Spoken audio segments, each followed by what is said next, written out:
Though House Durrandon titled themselves Storm Kings, they were little more than gusts. Their kingdom in the Stormlands had been doddering to its end for the past few centuries, helped along by other houses, most of all by House Horror, who were nearly finished with a monstrous castle at Harrenhal. Too large and too costly a seat to rule only the Riverlands. King Argilac knew where the Ironborn would soon turn. You'd think a king who wanted to keep his crown would be wary of a man with fire-breathing monsters. But King Argilac Durrandon wasn't called the Arrogant for nothing. Determined to arrest his family's decline, he sent an envoy to Dragonstone to enlist Aegon Targaryen and his dragons against his enemies. In exchange, Argilac offered lands he didn't have and a wife Aegon didn't need. For as the Valyrians did, Aegon had wed his elder sister, Visenya. Then, as the Valyrians didn't, he took the younger Rhaenys as well. 2 sisters, 2 wives. Perhaps that's why he was so keen to get off Dragonstone. Aegon countered Argilac with courtesy.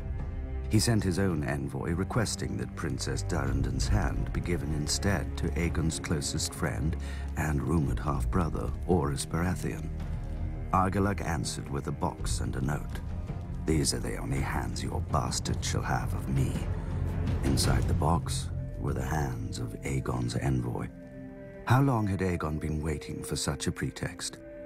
As his army prepared to sail, ravens flew to every great lord of the 7 kingdoms. All bore the same message.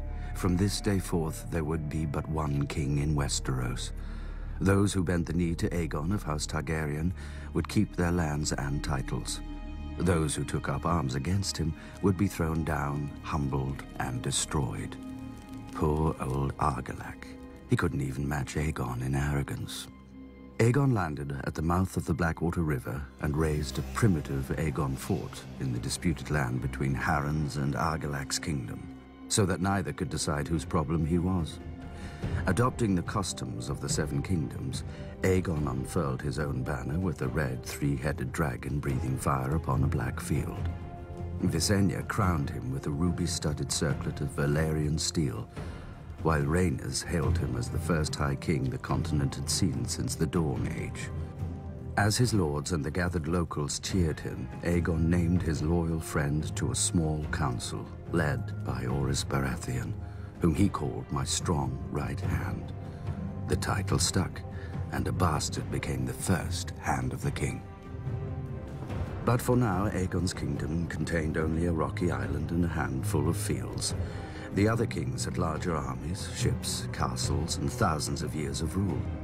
But Aegon had dragons. He had chosen for the words of his house, fire and blood.